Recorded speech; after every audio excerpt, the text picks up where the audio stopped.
Javier pisó el umbral de su casa en el barrio de Chamberí, Madrid, con la maleta aún en la mano. El cansancio del vuelo desde Barcelona pesando en sus hombros. El silencio lo golpeó como un puñetazo, no había luces encendidas. Ni el aroma habitual del café que Miguel siempre preparaba para darle la bienvenida. Abrió la puerta del salón y allí estaba, una invitación de boda tirada sobre la mesa. Con el nombre de Miguel y el de Carlos grabados en letras doradas. Fechada para ese mismo día.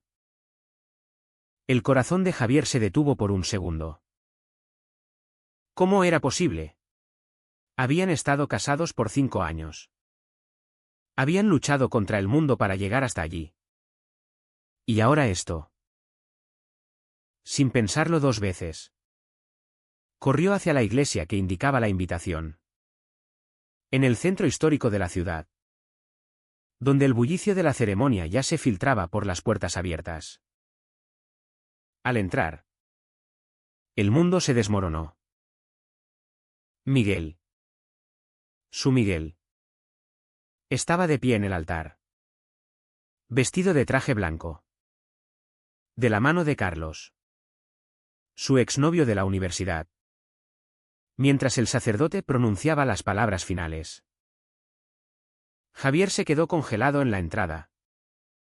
El murmullo de los invitados cesando al verlo. Y Miguel palideciendo como si viera un fantasma. ¿Cómo había llegado a esto? Javier se preguntaba mientras el pánico lo invadía. Recordaba el día en que se conocieron. En una manifestación por los derechos LGTB en la Puerta del Sol. Hace 8 años. Javier era un ejecutivo ambicioso en una empresa de tecnología. Siempre pragmático. Calculador. Hijo de una familia conservadora de Andalucía que apenas toleraba su orientación sexual. Miguel. En cambio, era un artista gráfico. Libre. Apasionado. Proveniente de un hogar liberal en Cataluña. Pero con sus propios demonios internos. Su relación había sido un torbellino. Javier lo había conquistado con su estabilidad. Prometiéndole un futuro seguro. Lejos de las inseguridades que Carlos le había infligido en el pasado. Carlos. El eterno rebelde. Había roto con Miguel por infidelidades constantes. Dejando cicatrices que Javier había intentado sanar. Pero ahora. Allí estaban. Uniendo sus vidas de nuevo. Como si Javier nunca hubiera existido. Javier avanzó por el pasillo. Ignorando las miradas horrorizadas. Miguel. Gritó. Su voz rompiendo el silencio sagrado. Miguel se giró. Los ojos llenos de lágrimas. Y Carlos lo sujetó del brazo. Como si fuera a escapársele. El sacerdote detuvo la ceremonia. Y los invitados. Una mezcla de familiares y amigos. Comenzaron a susurrar. ¿Qué estás haciendo aquí? Murmuró Miguel. Su voz temblorosa. Javier lo miró fijamente. El dolor transformándose en ira. Soy tu esposo. ¿Recuerdas? ¿O eso ya no cuenta? Carlos intervino. Con esa arrogancia que Javier siempre había odiado. Javier. Esto no es lugar para escenas. Miguel ha elegido. La escena se volvió caótica. La madre de Miguel. Una mujer estricta y devota católica. Se levantó de su asiento. El rostro rojo de vergüenza. «Esto es una blasfemia», exclamó, dirigiéndose a Javier. «Tú lo has arruinado todo. Miguel nunca fue feliz contigo». Javier sintió el golpe, sabía que la familia de Miguel lo culpaba por influir en su hijo. A pesar de que el matrimonio igualitario era legal en España desde 2005. Pero en familias como la de Miguel. Las tradiciones pesaban más que las leyes. Javier retrocedió. Pero no se fue. En cambio, exigió respuestas. Arrastró a Miguel a un rincón de la iglesia. Lejos de los ojos curiosos. Dime la verdad. Miguel. ¿Por qué? ¿Fue por presión? Por tu familia. Miguel bajó la mirada. Las manos temblando. Javier. No lo entiendes. Carlos. Él me entiende de una forma que tú no. Tú estás siempre trabajando. Viajando. Yo me siento solo. Era una excusa endeble. Pero Javier vio el conflicto en sus ojos. Miguel había luchado toda su vida contra la aprobación familiar. Su padre, un hombre de negocios conservador, lo había desheredado temporalmente cuando se casó con Javier, alegando que era contra natura. Ahora, con Carlos, que provenía de una familia similar pero fingía ser hétero en público, Miguel parecía buscar una red de seguridad falsa. Javier recordó las noches en que Miguel lloraba por las llamadas de su madre, instándolo a corregir su vida. La sociedad nos acepta. Pero no en nuestra casa. Le había dicho una vez.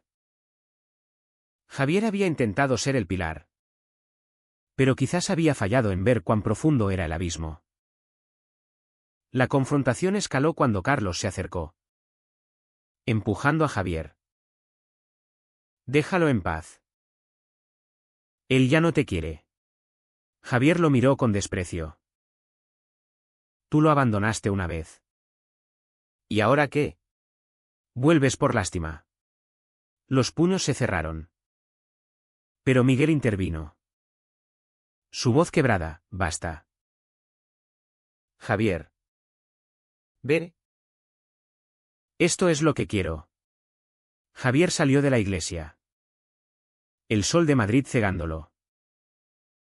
En su mente, repasaba los últimos meses, las discusiones por su trabajo. Las ausencias. Pero nada justificaba esta traición. Llamó a su mejor amigo, Pablo. Un abogado gay que había luchado por sus derechos en los tribunales. Pablo. Necesito ayuda. Miguel me ha traicionado. Pablo. Siempre racional. Le aconsejó, primero. Cálmere. Vamos a anular esto legalmente. Pero el daño estaba hecho. Javier se dirigió a su apartamento. Ahora vacío. Y se derrumbó en el sofá. Las fotos de su boda con Miguel lo miraban desde las paredes. Un recordatorio cruel. ¿Cómo podía alguien que juró amor eterno volverse tan cobarde ante la presión social? Javier sintió la ira burbujeando. Pero también el miedo, ¿y si él también había contribuido a esto con su ambición? Esa noche, mientras Madrid dormía, Javier tomó una decisión. No se rendiría sin pelear. Enviaría los papeles de divorcio. Pero antes, confrontaría a la familia de Miguel. Quería que supieran el precio de su intolerancia. Al día siguiente, Javier se presentó en la casa de los padres de Miguel, en las afueras de Madrid. Un chalet elegante que exudaba tradición. La madre, doña Elena, abrió la puerta con una expresión de desdén. ¿Qué quieres tú aquí?, espetó, sin invitarlo a pasar. Javier. Conteniendo la rabia, respondió, quiero hablar con Miguel. ¿Y con usted? Sobre lo que han hecho. Doña Elena lo miró de arriba abajo. Miguel ha rectificado su error. Carlos es un buen hombre. De buena familia. Tú lo pervertiste. Javier sintió el veneno en sus palabras. Un eco de los prejuicios que aún persistían en partes de la sociedad española. A pesar de los avances. Señora, su hijo es gay. Lo ha sido siempre. Forzarlo a esto solo lo destruirá. Miguel apareció en el pasillo. Ojeroso. Como si no hubiera dormido. Javier. Por favor. Veré. Pero Javier no se movió. No hasta que me expliques. ¿Fue por el dinero? Por la herencia. Miguel suspiró. Mirando a su madre. Papá me prometió restaurar la herencia si dejaba esto atrás. Dijo que era por el bien de la familia. Javier se sintió traicionado no solo por Miguel, sino por todo el sistema familiar que priorizaba la apariencia sobre la felicidad. En España, donde el orgullo gay era una fiesta nacional, familias como esta aún vivían en el pasado. Y tú aceptaste. Vendiste nuestro amor por unas migajas. Miguel lloró, no es tan simple. Cada día. La presión. Las miradas en la calle.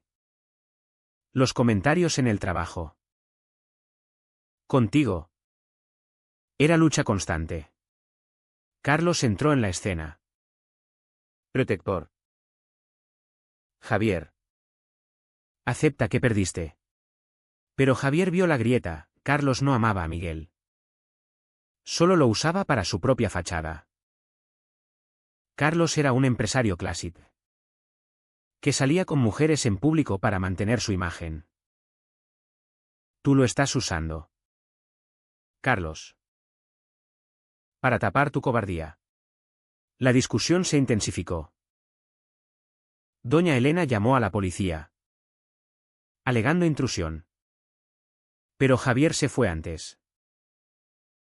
En el camino de vuelta, reflexionó sobre sus propios conflictos. Su familia en Andalucía lo había aceptado a regañadientes. Pero solo porque él era el hijo exitoso. No hables de eso en Navidad, le decían. Javier había sacrificado mucho por su carrera. Quizás descuidando a Miguel. Decidió confrontar a Carlos en su oficina. En el Centro Financiero de Madrid. Dime la verdad, exigió Javier al entrar. Carlos. Detrás de su escritorio. Sonrió cínicamente. Miguel vino a mí. Dijo que estaba harto de tu ausencia. Yo le ofrecí estabilidad. Y discreción. Javier entendió, era un matrimonio de conveniencia. Para que Miguel pareciera normal ante su familia. Y Carlos mantuviera su secreto. Estás destruyendo vidas por egoísmo, acusó Javier. Carlos se encogió de hombros, en este mundo. Todos hacemos lo que debemos para sobrevivir. Javier salió furioso. Pero con una idea, expondría esto. Contactó a un periodista amigo, especializado en temas LGTB, para contar su historia anónimamente. Mientras tanto, Miguel luchaba internamente. En la casa familiar, se enfrentó a su padre. Papá, esto no es lo que quiero. Amo a Javier. El padre. Un hombre endurecido por años de negocios.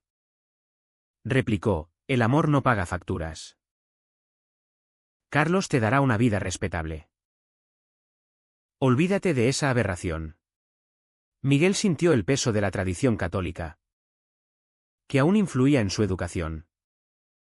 A pesar de su orientación. Esa noche, Miguel escapó y llamó a Javier. Necesito verte. Se encontraron en un parque del Retiro. Bajo las estrellas. Lo siento, dijo Miguel, abrazándolo. Pero no puedo romper con todo. Javier lo miró. El corazón dividido. ¿Entonces? ¿Qué? ¿Me dejas por miedo? Miguel asintió. Lágrimas cayendo. Es más que miedo. Es supervivencia.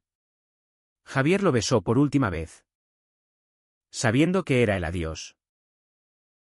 Pero en su mente planeaba la venganza, no contra Miguel, sino contra el sistema que los había roto.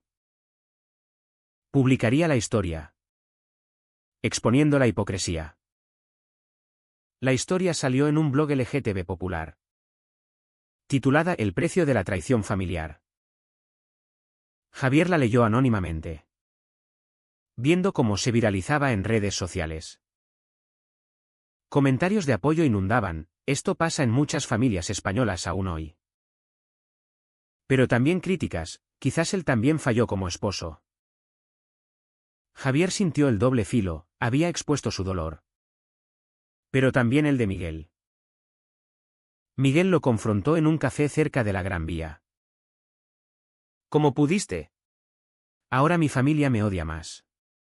Javier replicó: tú me traicionaste primero. Quería que vieran el daño que causan. Miguel, angustiado, confesó: Carlos me presionó también. Dijo que si no lo hacía, revelaría mi pasado a mis jefes. Era chantaje. Otro layer de traición. Javier se dio cuenta de la complejidad. Carlos no era solo un ex, era un manipulador. Decidieron unir fuerzas temporalmente para confrontarlo. Fueron a su casa. Una mansión en La Moraleja. Admite lo que hiciste, Exigió Javier. Carlos rió: todo es justo en el amor y la guerra. Miguel eligió. Pero Miguel explotó: me usaste.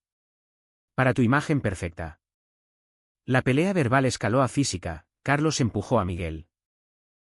Y Javier intervino, golpeándolo. La policía llegó, arrestando a Javier por agresión. En la comisaría, reflexionó sobre sus decisiones: ¿valía la pena la violencia por justicia? Su abogado, Pablo, lo sacó bajo fianza, advirtiéndole: esto te costará tu reputación. Mientras tanto, la familia de Miguel se dividió. Doña Elena defendía a Carlos. Pero el padre, al ver el escándalo, Dudaba. Hijo, quizás me equivoqué, admitió en una llamada. Miguel, por primera vez, se plantó: sí. Te equivocaste. Y yo también. Javier. Libre. Enfrentó su propio espejo. En terapia, que Pablo le recomendó. Exploró su ambición: trabajaba tanto para probar que un hombre gay podía triunfar. Pero perdí lo que importaba. El terapeuta le dijo: el conflicto no es solo externo, es interno. Todos pagamos un precio por nuestras elecciones. Miguel dejó a Carlos, anulando la boda falsa. Pero el daño a su relación con Javier era irreparable. Se encontraron en el aeropuerto, donde Javier partía a un nuevo trabajo en Sevilla. Podríamos intentarlo de nuevo, sugirió Miguel. Javier negó: no. Hemos pagado demasiado. La sociedad reaccionó: protestas en Madrid contra la discriminación familiar. Javier se convirtió en un símbolo involuntario. Pero el costo era su privacidad. ¿Había valido la pena? De vuelta en Andalucía, Javier reconstruyó su vida. Encontró un nuevo amor. Pero las cicatrices permanecían. Miguel, En Madrid, se unió a grupos de apoyo LGTB, luchando contra sus demonios internos. Carlos enfrentó demandas por chantaje. Su fachada derrumbándose. Años después, Javier recibió una carta de Miguel: gracias por obligarme a despertar. Pero lamento el dolor. Javier la leyó con lágrimas, preguntándose si el perdón era posible. La sociedad española evolucionaba. Pero casos como este recordaban que la aceptación no era universal. Familias seguían presionando. Individuos traicionando por miedo. Javier dio charlas sobre resiliencia, compartiendo su historia para inspirar. En una conferencia en Barcelona, se reencontraron. Miguel, ahora activista, lo abrazó. Hicimos lo correcto al final, dijo. Javier sonrió, pero ¿a qué precio? La vida continuó, con lecciones amargas. Javier se casó de nuevo. Pero siempre recordaba: las decisiones morales no son blancas o negras, son grises, llenas de consecuencias. ¿Fue la traición de Miguel un acto de supervivencia justificado por las presiones sociales? ¿O una cobardía que merecía no ser perdonada?